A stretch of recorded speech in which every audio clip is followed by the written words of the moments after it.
Hello friends, welcome back to my channel. आज हम लोग स्टार्ट करने जा रहे हैं वेरी इंपॉर्टेंट टॉपिक और कंसेप्ट इन बायोलॉजी, ओके, जिसको कहते हैं inheritance and variation, which is related to the genetics as we know, okay, as we have learned in the lower standard. तो this is chapter 3 from standard 12th, okay. तो part 1 हम लोग आज start करने वाले हैं, जिसमें इंट्रोडक्शन लेंगे about the genetic basis of inheritance. सब इंपॉर्टेंट टर्म्स को हम लोग आज यू कैन सी डिस्कस करेंगे। इस सेशन में, आज के एपिसोड में हम लोग स्टडी करने वाले हैं द कंसेप्ट ऑफ इनहेरिटेंस। तो इनहेरिटेंस क्या होता है, concept of variation and the meaning of genetics, because these three terms are inter related with each other. और इसमें जेनेटिक्स जो है, it is a science of biology as we know, जिसमें हम लोग इनहेरिटेंस और वेरिएशन को स्टडी करते हैं। और जिस पर्सन की वजह से ये फील्ड एक्चुअली बायोलॉजी में इंट्रोड्यूस हुआ, that is father of genetics, as we know, is the George Mendel. उनके बारे में थोड़ा सा ब्रीफिंग है और नेक्स्ट एपिसोड में उनके बारे में डिटेल में स्टडी करेंगे। तो चलिए स्टूडेंट, तो इसके लिए पहले हमें मालूम होना चाहिए कि इनहेरिटेंस एंड वेरिएशन एक्चुअली किस प्रोसेस से रिलेटेड है, किस प्रोसेस की वजह से हमें इस कंसेप्ट को, इनहेरिटेंस और वेरिएशन के बारे में इतना ज्यादा you can see what curiosity develop हुआ। वो था कि ऑल लिविंग ऑर्गेनिज्म रिप्रोड्यूस करते हैं, वी नो, ओके। तो चले, चाहे वो सबसे सिंपलेस्ट ऑर्गेनिज्म है जो आपके सामने दिख रहा है, this is binary fission and bacteria. Single bacteria keeps on dividing 1 into 2, 2 into 4, 4 into you can see 8, and ultimately colony formation takes place। और ये सबसे फास्टेस्ट मोड है रिप्रोडक्शन का। और इसमें यूनिक चीज है कि बैक्टीरिया से ऑलवेज दो नए बैक्टीरिया ही बनते हैं, फंगाई नहीं बनता है, एल्गी नहीं बनता है, ओके। यानी कि bacteria give rise to bacteria in the same way. अगर हम लोग फिर अदर ऑर्गेनिज्म को देखेंगे, ए गिवन प्लांट, यहाँ पे apple you can say seed germinates and ultimately form the apple tree। और द एग जो है इट हैचेस आउट। अभी एग एक यू कैन सी हेन का है, तो it give rise to what, hen और कॉक, ओके। तो ये कैसे हो रहा है। और amoeba when it divides by the binary fission, we can see is forming two new small amoeba, daughter amoebules ही बनता है। तो इसका मतलब ये है कि when the organism reproduce, they result in the formation of progeny। progeny मतलब the next generation या the young ones of the same kind। So every living organism has the property to reproduce, and when they reproduce, they produce the same kind। So dog will never give rise to cat, or cat will never give rise to what, dog, okay। So this is very interesting। और इसमें naturally, since reproduction is of two important modes, तो उस mode में जो आपको living organisms या young ones दिखाई देते हैं, उनका कैरेक्टरिस्टिक्स में थोड़ा सा फर्क रहता है। The progeny young one which is produced by asexual reproduction are genetically similar with parents. और इसके लिए उन्हें क्लोन्स कहा जाता है। Whereas the progeny which is produced by sexual reproduction are genetically different with parents. इनको offspring कहा जाता है। तो इसका मतलब है असेक्सुअल रिप्रोडक्शन में similarity between parent and young one ज्यादा होती है, उनको क्लोन्स कहते हैं। बट सेक्सुअल रिप्रोडक्शन में सिमिलैरिटी थोड़ी सी कम होती है, और वेरिएशन यानी कि डिफरेंसेस जो होते हैं वो ज्यादा दिखाई देते हैं। तो ओके, तो that's why the clones are the product of a sexual reproduction, and offsprings are the product of what, sexual reproduction। so that you keep in mind। otherwise you can see किसी भी parent से जब young ones create होते हैं, next generation create होता है, तो उसको हम लोग प्रोजेनी कहते हैं। then both the condition you can see the character, कहा जाता है कि कैरेक्टर, पेरेंट्स के कैरेक्टर यंग वंस में ट्रांसफर हो गए हैं। तो ये ट्रांसफर का मैकेनिज्म क्या है, तो उसके लिए एक्चुअली एक नया साइंस डेवलप हुआ, okay. So the same way you can see there is a family of, you can see what, rabbit, a family of duck head, panda and chimpu, okay। so in short we can say the parent perform the function of reproduction, give rise to progeny। और इसको अगर generalize करेंगे, one generation give rise to the next generation, और ये process continue होता रहता है। now तो inheritance and variation actually help to understand कि how you can see एक जनरेशन दूसरे जनरेशन में अपने कैरेक्टर को ट्रांसफर करता है। Because every time when the transfer occurs, okay, there is some differences occurring in the next generation. और इसी की वजह से अल्टीमेटली बाद में फ्यूचर में एक इम्पोर्टेंट एक प्रोसेस होता है जिसे हमको एवोल्यूशन कहते हैं, ओके। तो that's why all the living organisms are inter related with each other. तो ये इनहेरिटेंस और वेरिएशन के मैकेनिज्म की वजह से ही, okay, a number of you can see changes आते हैं हर जनरेशन में, ओके, जिसकी वजह से फाइनल न्यू स्पीशीज या इवोल्यूशन होता है। तो that's why the concept of understanding of inheritance and variation is very interesting. Okay, तो देखिए कैट का छोटा सा पिल्लू है। ओके, तो जनरली अगर असेक्सुअल मेथड की बात करेंगे तो यंग वंस में जो डिफरेंसेस दिखते हैं बहुत ही माइनर रहते हैं, लेकिन सेक्सुअल मेथड से अगर प्रश्न किया तो यंग वन में वेरिएशन ज्यादा दिखाई देते हैं, लेकिन वो भी नेचुरली एकदम फिक्स नहीं रहता है। इन सम केसेस द आपको दिख रहा है इस पिक्चर में, आपको दिख रहा है कि सम किटन्स कैन सी पहला दूसरा और लास्ट किटन जो है वो अपने मदर के जैसे दिख रहा है, ऑलमोस्ट सिमिलर, लेकिन ये बीच वाले थर्ड नंबर और फोर्थ नंबर का जो किटन है they look totally different from each other. तो ये थोड़ा सा फर्क और जो सिमिलरिटी दिख रही है तो that is very very interesting. तो it means that the progeny shows similarity with parents, ये तो होता ही है। Okay, but most often they do not resemble the parents.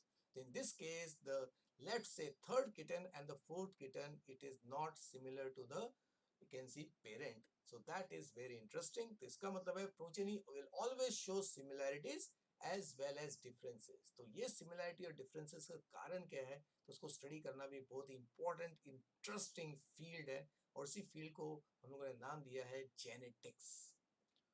चलिए अभी सबसे पहले कंसेप्ट ऑफ इनहेरिटेंस स्टडी करते हैं। ओके, तो you can see 3 generation have been shown कि parent has given rise to the progeny.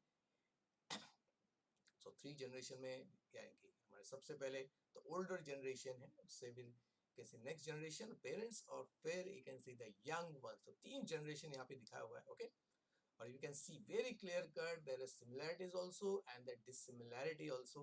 So that's why the inheritance is the transmission of genetic information from generation to generation, one generation to next, next to next, and ये process होता रहता है because parent जो है वो progeny को अपने character transmit करते हैं। ओके, तो this inherited character जो progeny को मिलता है that decides the characteristic of the individuals, और इस कंसेप्ट को हेरिडिटी या इनहेरिटेंस कहते हैं। तो कंसेप्ट ऑफ इनहेरिटेंस ऐसा है कि it is the basis of heredity. Heredity means the mechanism by which the character are transferred from one generation to another generation, या it is the transmission of character from parents to offspring. Very simplify कर देंगे तो parents से offspring में जो character transfer होते हैं इस मैकेनिज्म को हेरिडिटी कहते हैं। ओके, और यही डिसाइड करता है कि resemblance between the offsprings and their parents.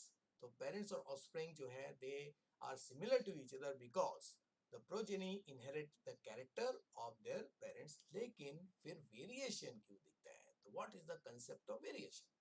तो you can see this is a family. Okay, तो variations are the differences which are seen between parent and offspring. तो left side first two members are the male and the female, the father and mother, और 3 offsprings आपको दिख रहे हैं। तो इनमें आपको differences, clear cut differences दिख रहा है। ओके, और similarity तो दिख ही रही है। similarity का मतलब ही है कि naturally the offsprings जो है they have obtained the character of their respective parents, लेकिन वो differences क्यों दिख रहा है? ओके, एंड ऑल्सो अगर 3 ये जो चिल्ड्रन आपको दिख रहे हैं इनको सिबलिंग्स कहते हैं। ओके, उनके बीच में भी आपको डिफरेंसेस दिख रहा है। Okay, you can see the girl child is more like the mother and the boy child is more like the father. Okay, या तो इसको अगर हम जनरलाइज करेंगे तो variations are the differences which is seen among the individuals of the same species या the given population, यानी कि population of dog, population of cat in a given region, population of humans और a particular race और community और religion,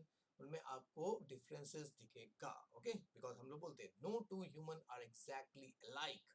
ये जो concept है ये वेरिएशन की वजह से क्रिएट हुआ है। ओके, नाउ तो variation is the degree by which progeny differs from the parent. तो यानी कि वेरिएशन ये बताता है कि प्रोजेनी और पेरेंट्स में कितना अमाउंट का डिफरेंस होगा। ये डिफरेंस डिपेंड करता है कि पहला डिपेंड करता है कि प्रोजेनी कौन से मेथड से रिप्रोड्यूस हुआ है। जैसे यहाँ पे जो आपको राइट साइड में पिक्चर दिख रहा है, तो this is the asexual method of reproduction. A single parent has given rise to 2 individuals and this 2 individuals have reproduced to give rise to 2 more individuals। तो ultimately you can see what 4 progeny create हो गया है total. Okay, सो तो variation जो आपको दिख रहा है you can C okay in this diagrammatic representation some of the you can see body structure have shown you can see differences in every generation। okay, so तो variation can be in terms of morphology, मतलब structure हो सकता है, physiology मतलब body के जो systems है, जो प्रोसेस है, उसमें थोड़ा सा डिफरेंस हो सकता है, enzyme system, cytology, cell composition and behaviour, character या ट्राइट्स में हो सकता है। तो पेरेंट्स नई चीज जब रिप्रोड्यूस करते हैं, उनके कैरेक्टर प्रोजेनी में ट्रांसफर होता है, okay, but because of inaccuracy in the DNA कॉपिंग and other you can see what aspect, the progeny never looks exactly similar to same to the parents, okay। Now तो यहाँ पे भी 3 generation आपको दिख रहा है, first generation, second generation, third generation, okay. तो variation के भी 2 टाइप्स हैं। तो heredity variations are those which are genetics and are inheritable. तो जो वेरिएशन एक्चुअली एक जनरेशन से दूसरे जनरेशन में ट्रांसफर हो सकते हैं, तो they are called hereditary you can see variation. और दूसरा जो इन्वायरमेंट में होने वाले चेंजेस की वजह से आता है, that are the temporary variations, okay. so they are acquired and non inheritable, they are called environmental variations। यानी कि एक इंडिविजुअल में जो वेरिएशन आता है, एक तो आता है because of the reproduction, the character of the parents are transferred to the you can see young ones, उसकी वजह से आता है, ओके। और दूसरा होता है इन्वायरमेंट में जो चेंजेस आते हैं उसकी वजह से होता है, okay. so hereditary variations are because of reshuffling of genes, chromosomes या क्रॉसिंग ओवर या म्यूटेशन, क्योंकि during you can C reproduction DNA को कॉपी किया जाता है, तो उसमें अगर फॉल्ट हो गया, उसमें अगर चेंजेस आ गए, ये भी हमें देखना है इन द यू कैन सी अब सब्सिक्वेंट टॉपिक्स, जिसमें हम लोग क्रोमोसोमल थ्योरी देखेंगे, तो जेनेटिक डिसऑर्डर्स के बारे में भी देखने वाले हैं। तब हमें ये अंडरस्टैंड होगा कि हाउ द चेंजेस या defects occurring during the cell division during the reproduction creates the variations, okay। or environmental variations are because of changes and the effects of the environment, okay। Because ultimately एक organism का जो body characteristic develop होता है या उसका physiology develop होता है, behaviour develop होता है, not only depends upon the genes or the chromosomes or the DNA, to be more precise, it also depends upon the environmental factors in which that organism is actually surviving, okay। so दोनों मिलके ultimately variations create करते हैं, लेकिन जो variation एक generation से next generation में transfer हो सकते हैं, उनको हेरिडिटी वेरिएशंस कहते हैं। It is because of the change, or you can see small you can see inaccuracy in the genes, you can see replication। चलिए आगे बढ़ते हैं अभी। तो you can see the family of different human races, तो पूरे you can see world में there are different human races, उन सब के families में आपको similarities और dissimilarity दोनों दिख रहा है।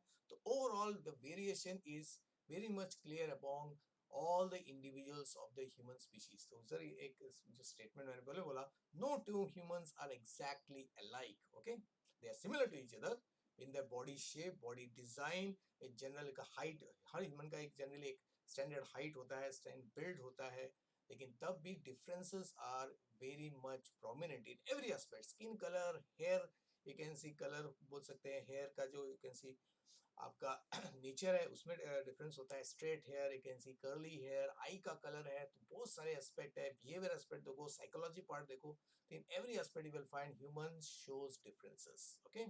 सो दैट इज वेरी इंटरेस्टिंग। और देखिए एक single you can see what joint family में आपको सिमिलैरिटी के साथ साथ डिफरेंसेस भी दिख रहे हैं, तो सिमिलैरिटीज आर देयर एंड साथ में डिफरेंसेस भी दिख रहे हैं। तो naturally we have to understand कि what are the you can see the reason of the similarity and what are the causes of what differences। so that's why a new science you can see develop हुआ, okay। and this new science is the genetics। तो सबसे पहले अभी देखते हैं कि what do we mean by genetics। तो genetics is the branch of biology जिसमें हम लोग डील करते हैं with the study of inheritance pattern, कि कैरेक्टर ट्रांसफर कैसे होता है, ओके, मैकेनिज्म क्या है ऑफ हेरिडिटी, और साथ में the causes of variation of character. तो कैरेक्टर में जो ये चेंजेस या डिफरेंसेस दिखते हैं between the parent and offspring, between offsprings and overall between the individual of the same group, same family, same race, same you can see community, तो इसी को स्टडी किया जाता है in the branch called genetics. The very interesting branch of biology जो मैंने introduction में ही आपको बताया है, ओके। तो बेसिकली अगर जेनेटिक्स की बात करेंगे तो basically it is the study of genes and chromosome, क्योंकि genes and chromosomes are basically made up of DNA, और डीएनए ही किसी ऑर्गेनिज्म के पर्टिकुलर कैरेक्टर को कंट्रोल करते हैं, दैट वी नो, ओके। तो उसके बारे में आपको नेक्स्ट चैप्टर में स्टडी करना है, that is the molecular basis of inheritance.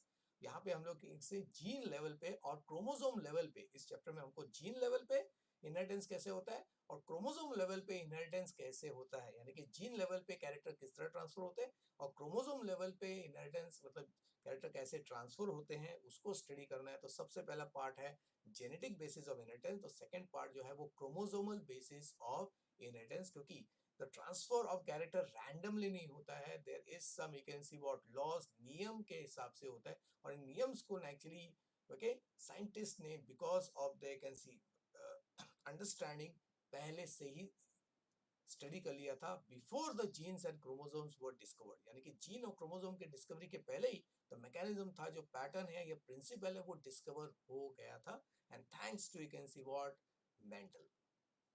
So in short, genetics is the branch of biology which deals with the heredity and variation. तो heredity और variation को study करना या inheritance and variation को study करना, इसी को genetics कहते हैं।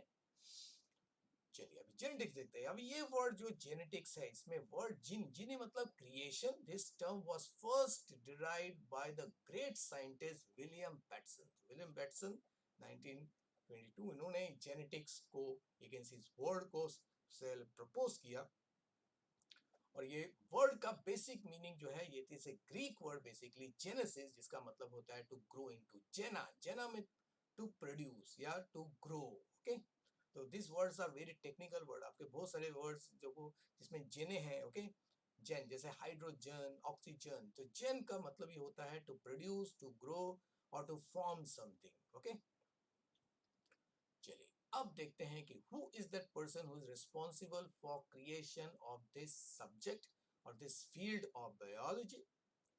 So the mechanism of inheritance was successfully investigated before chromosome had been discovered, okay, और observed, यानी कि क्रोमोसोम के डिस्कवरी के पहले ही या उससे भी ज्यादा हो गए जीन्स के डिस्कवरी के पहले ही, जीन्स भी मालूम नहीं था। और माइटोसिस मियोसिस ये इंपॉर्टेंट सेल प्रोसेसेस जो है ओके, जिसमें क्रोमोसोम सेपरेट होते हैं, मल्टीप्लाई होकर सेपरेट होते हैं और बिना माइक्रोस्कोप के यूज के, यानी कि even you can see 19th century में ओके, जब the science was not much developed, there were not you can see advanced, much advanced you can see what tools to study the minute characteristic of the you can see cell, even biochemistry was not so well developed। तब उसी time पे okay, उस time पे भी in limited you can see what resources this concept was developed and studied accurately।